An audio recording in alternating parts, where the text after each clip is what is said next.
करते हुए योग आसन प्राणायाम आदि करते हैं तब इसका पूरा लाभ होता है। तो मैं आपको आपकी जिंदगी के लिए छोटे छोटे कुछ 4 नियम बताना चाहता हूं और ये 4 नियम का पालन आप सब करिए। मैं आपको विनम्रतापूर्वक लेकिन विश्वास से कहता हूं कि ये 4 नियम का जो भी पालन करेगा जिंदगी में बीमारी और रोग उसको कभी आएंगे नहीं। परम पूजनीय स्वामी रामदेव जी खुद 40-45 साल से इन 4 नियमों का पालन करते हैं। आप भी अगर ये पालन करेंगे तो बहुत अच्छा होगा। मैं भी करता हूं मेरे जीवन में। मैं पिछले 15 वर्षों से योग प्राणायाम करता हूं, उसके साथ कुछ नियम मैंने बनाए हैं, वो नियम का पालन करता हूं और वही नियम आपको बताना चाहता हूं। स्वामी जी पालन करते हैं, मैं करता हूं, हमारे लाखों योग शिक्षक करते हैं और इन नियमों का पालन करने से हमको इतना लाभ हुआ है कि कभी बीमारी आती नहीं। 15 साल से मैंने हर बार मेरा बीपी चेक किया, नॉर्मल है, शुगर नॉर्मल है, ट्राइग्लिसराइड्स नॉर्मल है, कोलेस्ट्रॉल नॉर्मल है। पिछले 15 साल में कभी सर्दी जुकाम भी नहीं हुआ, गला भी नहीं बैठा, कभी हॉस्पिटल नहीं देखा, कभी डॉक्टर के पास नहीं गए, क्योंकि जरूरत नहीं पड़ी। और वो जरूरत नहीं पड़ी क्योंकि हम निरोगी हैं, स्वस्थ हैं। ये निरोगी और स्वस्थ होने के लिए आयुर्वेद की एक छोटी सी जानकारी आपसे मैं शेयर करना चाहता हूं। आयुर्वेद में यह कहा गया है कि किसी भी व्यक्ति को निरोगी होना है, रोग मुक्त होना है, तो अपने जीवन में 3 बातों का ध्यान रखे। अपना वात, पित्त और कफ तीनों का संतुलन रखे। वो 3 तरह के दोष हैं हमारे शरीर में, वात, पित्त, कफ। आपने सुना होगा ये त्रिदोष आधारित शरीर है। जब वात बहुत बिगड़ जाता है तो 80 से ज्यादा रोग आते हैं। जब पित्त बहुत बिगड़ जाता है तो लगभग 46 से 50 रोग आते हैं और जब कफ बिगड़ जाता है तो 28 रोग आते हैं और वात, पित्त, कफ तीनों बिगड़ जाएं तो 148 रोग आते हैं। सर्दी, खांसी, जुकाम से लेकर और कैंसर तक जो आखिरी रोग माना जाता है, ये सब वात, पित्त, कफ के बिगड़ने का खेल है। तो इस देश के आयुर्वेद चिकित्सा के सबसे महान लोगों में से कुछ नाम आप जानते हैं, जैसे चरक ऋषि, जैसे सुश्रुत ऋषि। ऐसे एक ऋषि हुए बाघभट्ट। बाघभट्ट ऋषि ने एक पुस्तक लिखी है, उसका नाम है अष्टांग हृदयम, और एक पुस्तक लिखी है उसका नाम है अष्टांग संग्रहम। इन दोनों पुस्तकों में उन्होंने 7000 नियम बताए हैं। उनमें से 4 बताता हूं, अच्छे लगे तो आज से ही पालन करो और दूसरों को भी बताओ ताकि कोई भी इन नियमों का पालन करे तो बीमार ही ना पड़े। ये 4 नियम हैं वात, पित्त और कफ को संतुलित रखने के लिए। अब वात, पित्त, कफ तीनों एक साथ आपके संतुलित रहें तो उसके लिए पहला नियम है खाना खाने के तुरंत बाद पानी नहीं पीना। ये पहला नियम है। आप बोलेंगे ये तो बड़ी मुश्किल बात है, खाना खाते ही पानी पीते हैं हम तो सबके सब, और बिना पानी पिए खाना ही नहीं खाते। कई लोग तो खाने से ज्यादा पानी पीते, खाना कम खाते हैं, पानी ज्यादा पीते हैं। ये खाना खाने के बाद पानी कभी भी नहीं पीना, क्योंकि महर्षि बाघभट्ट कहते हैं भोजनांते विषम वारी, माने भोजन के अंत में पानी पियो तो जहर के पीने के जैसा है। इसलिए वो कहते हैं कभी भी खाने के तुरंत बाद पानी मत पियो। अब आप मुझे पूछोगे क्यों नहीं पिए, कारण बता दो। कारण मैं बताना चाहता हूं सरल भाषा में। हम जब खाना खाते हैं ना तो पेट में सारा खाना इकट्ठा होता है। पेट में एक स्थान होता है, उसको हम कहते हैं जठर। संस्कृत में, हिंदी में जठर कहते हैं, अंग्रेजी में उसको एपिगैस्ट्रियम कहते हैं, हिंदी में कुछ लोग उसको आमाशय भी कहते हैं। ये जठर छोटा सा स्थान है। आपके पेट में नाभि है ना, उसके लेफ्ट साइड में बाईं तरफ छोटा सा स्थान है। सारा खाना आपका इसी स्थान पर आता है। जो भी आप खाते हो, रोटी, चावल, दाल, सब्जी, दूध, दही, कुछ भी खाओ, सब कुछ जठर में आता है। अब जठर में जैसे ही खाना इकट्ठा होता है तो उसमें आग जलती और उस आग को कहते हैं जठर अग्नि। मिला के बोल देते हैं जठराग्नि। आप जैसे ही खाना खाते हो पेट में, जठर में अग्नि जलती है, वो अग्नि खाने को पचाती है और अग्नि खाने को ऐसे ही पचाती है जैसे रसोई घर की अग्नि खाने को पकाती है। आपके रसोई घर में आप अग्नि जलाओ, उसके ऊपर दूध रख दो, दूध में थोड़ा चावल डाल दो, अग्नि जब तक जलती रहेगी खीर तब तक बनती रहेगी। आप घर में अग्नि जलाओ, उसके ऊपर पानी रख दो, उसमें दाल डाल दो, दाल की पकने की क्रिया तब तक चलेगी जब तक अग्नि जलेगी। ऐसे ही पेट में होता है, जैसे ही आपने खाना खाया पेट में अग्नि जलती है, और जब तक अग्नि जलती है तो खाने के पचने की क्रिया चलती है। जैसे रसोई घर में खाना पकाते हैं वैसे ही पेट में भी खाना पकता है, इसी को हम पचने की क्रिया कहते हैं, अंग्रेजी में उसको डाइजेशन कह देते हैं। तो आपने खाना खाया, पेट में अग्नि जल गई, अब वो खाने को हजम करेगी, पचाएगी।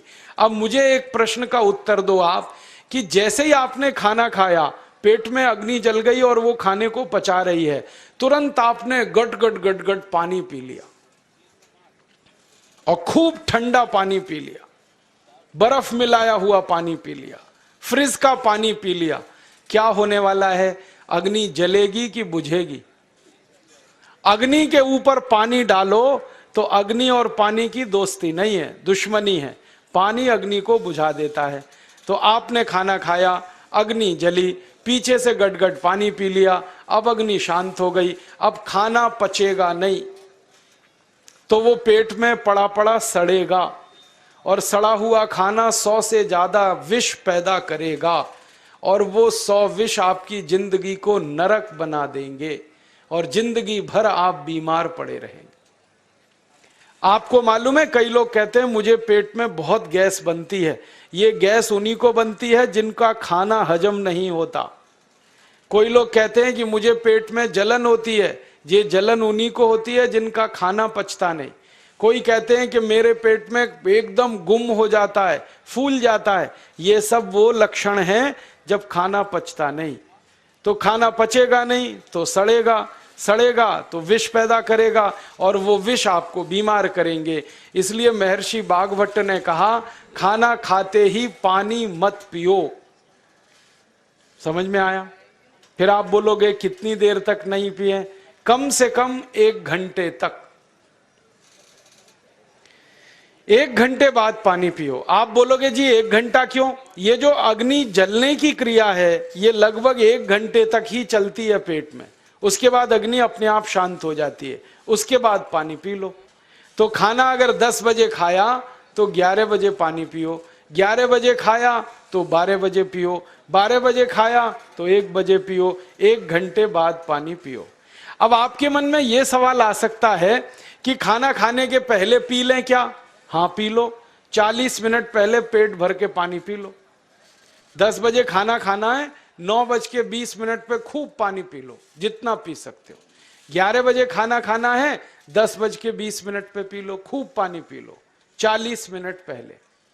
आप और एक सवाल पूछ सकते हो कि अच्छा ठीक है, खाने के बाद पानी तो नहीं पिएंगे, कुछ और पी सकते हैं क्या पानी को छोड़कर?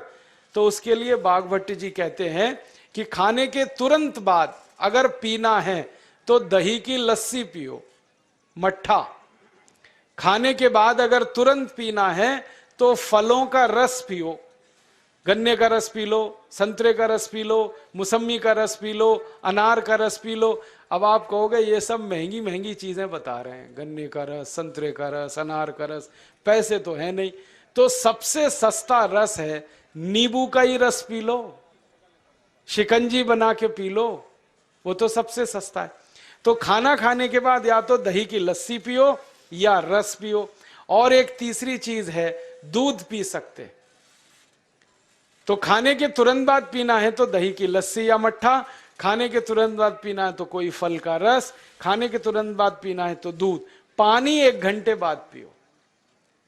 और अगर एक बात ध्यान रखो तो अच्छा है कि सवेरे खाना खाते हैं जिसको हम ब्रेकफास्ट कहते हैं, नाश्ता, तो फलों का रस पीना अच्छा, दोपहर को खाना खाएं तो लस्सी और मट्ठा पीना अच्छा, और रात का खाना खाएं तो दूध पीना अच्छा।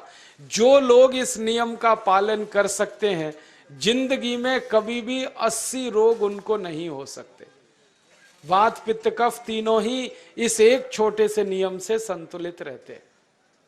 तो ये पहला नियम मैंने आपसे कहा।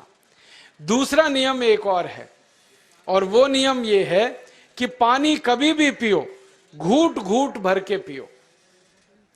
जैसे गरम चाय पीते हैं, गरम कॉफी पीते हैं, गरम दूध पीते हैं, एक एक घूट भर के, एक एक सिप करके, ऐसे ही पानी पीने की आदत डालो। ये मुंह में एक बार गिलास लगा लिया, गटागट उसको खाली कर दिया, ये तरीका गड़बड़ है।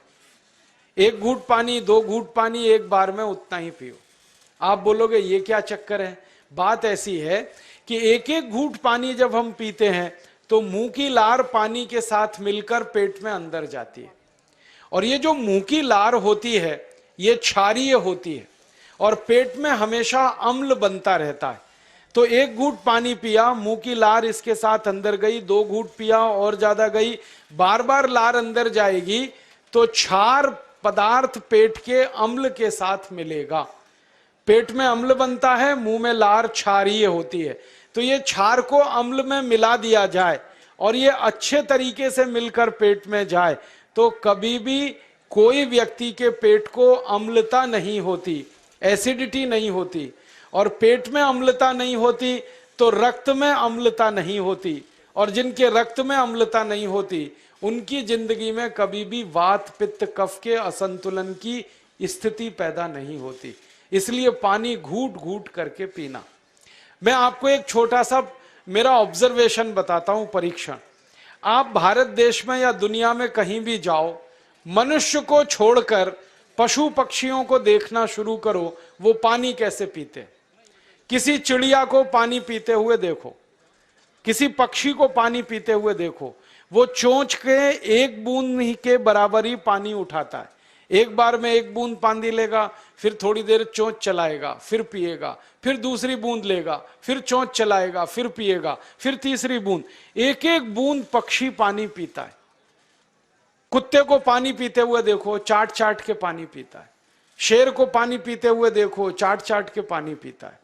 जितने जानवर चाट कर पानी पीते हैं, जितने पक्षी एक एक घूंट पानी पीते हैं, किसी भी पक्षी और किसी भी जानवर को डायबिटीज नहीं है, किसी को अर्थराइटिस नहीं है, कोई पक्षी ओवरवेट नहीं है, कोई पशु ओवरवेट नहीं है।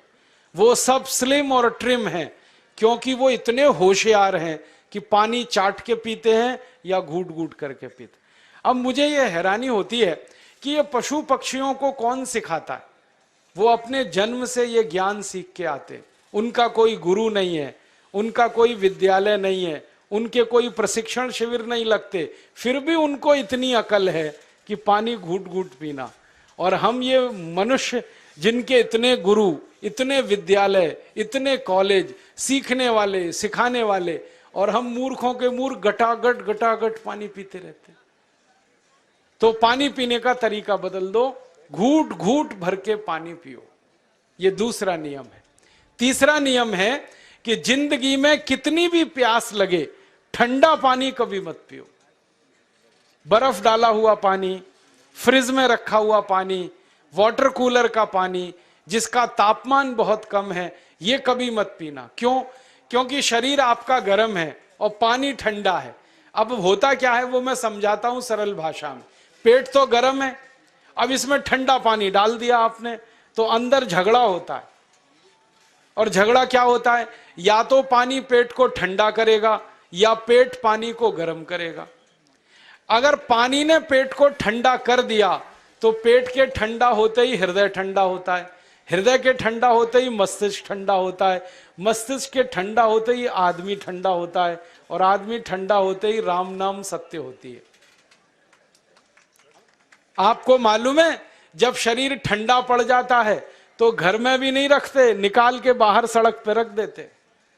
जो घर आपने बनाया अपनी मेहनत से, शरीर के ठंडा पड़ते ही निकाल बाहर करते हैं उस घर में से, और फिर चिल्लाने लगते हैं, लेके जाओ, जल्दी लेके जाओ, इसको जला के आओ। माने ठंडे शरीर की इज्जत नहीं है। तो ठंडा पानी क्यों पी रहे हो भाई? बंद कर दो। कोई जानवर ठंडा पानी नहीं पीता, कोई पक्षी नहीं पीता। तो आप ये ठंडा पानी पीना बंद करो, सादा पानी पीना शुरू करो। और गर्मी के दिनों में बहुत अगर आपको तकलीफ है तो मिट्टी के घड़े का पानी पी लेना, फ्रिज का और बर्फ का नहीं पीना। ये तीसरा नियम है। और चौथा और आखिरी नियम है कि आप सवेरे ही सवेरे जब सोकर उठते हो तो सबसे पहले पानी पियो। जैसे ही आपकी आंख खुल गई तो पहले 2-3 गिलास पानी पी लो, उसके बाद आप टॉयलेट में जाओ। उठते ही पानी पियोगे तो 2 फायदे हैं।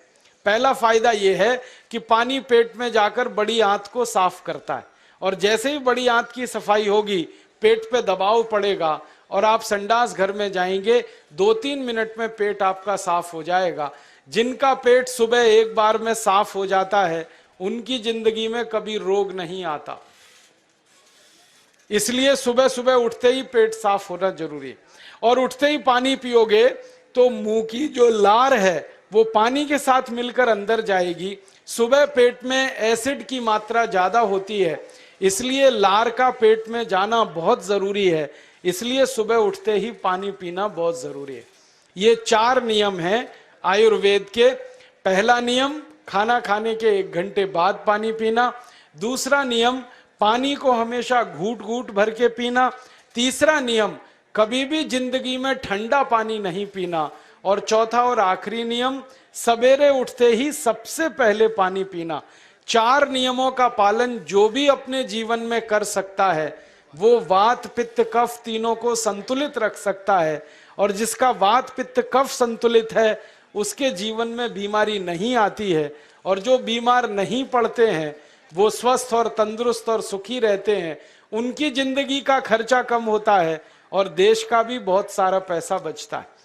आपको शायद मालूम है या नहीं, 1 साल में हम जब बीमार पड़ जाते हैं भारतवासी तो साल का करीब 6 लाख करोड़ रुपया हमारा खर्च हो जाता है उन बीमारियों का इलाज करने में।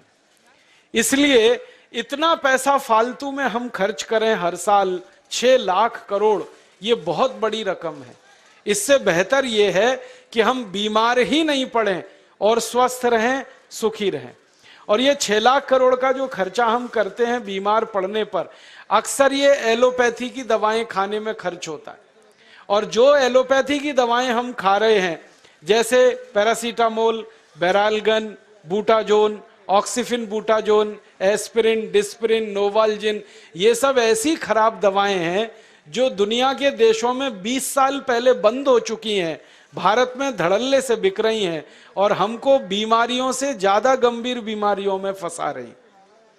ज्यादातर दवाएं जो आप खाते हो वो किडनी खराब कर देती हैं, लीवर खराब कर देती हैं, आंतों में घाव कर देती हैं, विकलांगता आ जाती है, पैरालिसिस हो जाता है, ब्रेन हेमरेज हो जाता है, हार्ट अटैक आ जाता है। दुनिया में लगभग इस समय 84,000 दवाएं बिकती हैं और आपको सुनकर हैरानी होगी, उनमें से मात्र 117 दवाएं हैं जो काम की हैं, बाकी सब बेकार की दवाएं हैं। उन बेकार की दवाओं को खाकर हम 6 लाख करोड़ खर्च करते हैं। ये बहुत दुख और अफसोस की बात है। और ये 6 लाख करोड़ का खर्चा समाज के वो लोग करते हैं जिनको जिंदगी में हर समय अपना आर्थिक स्थिति को देख के चलना पड़ता है, जिनकी आमदनी बहुत नहीं है, जिनके घर में आमदनी के बहुत ज्यादा साधन नहीं है, उनको ये पैसा खर्च करना पड़ता है। तो कई बार क्या होता है, किसी का घर बिक जाता है, किसी का खेत बिक जाता है, किसी के घर के गहने गिरवी रख जाते हैं, किसी को कर्ज लेना पड़ जाता है, किसी को कर्ज लेकर दोबारा कर्ज लेना पड़ जाता है। मैंने इस हिंदुस्तान में पिछले 15 साल के प्रवास में देखा कि गांव-गांव के गरीब किसान कर्ज ले लेकर ये महंगी दवाएं खाकर इलाज करते हैं, डॉक्टरों को पैसा देते हैं, दवा कंपनियों को देते हैं, और वो पैसा फिर इस देश में से दूसरे देश में चला जाता है, क्योंकि अक्सर ये दवाएं बनाने वाली कंपनियां विदेशी होती हैं। तो हम 6 लाख करोड़ खर्च करें अपने खून पसीने की कमाई का, उससे अच्छा ये है बीमार ही ना पड़े, दवा खाने की जरूरत ही ना पड़े, तो हम सुखी रहें, स्वस्थ रहें। तो योग प्राणायाम करें, 4 नियमों का जीवन में पालन करें, बहुत आसान है आपके लिए।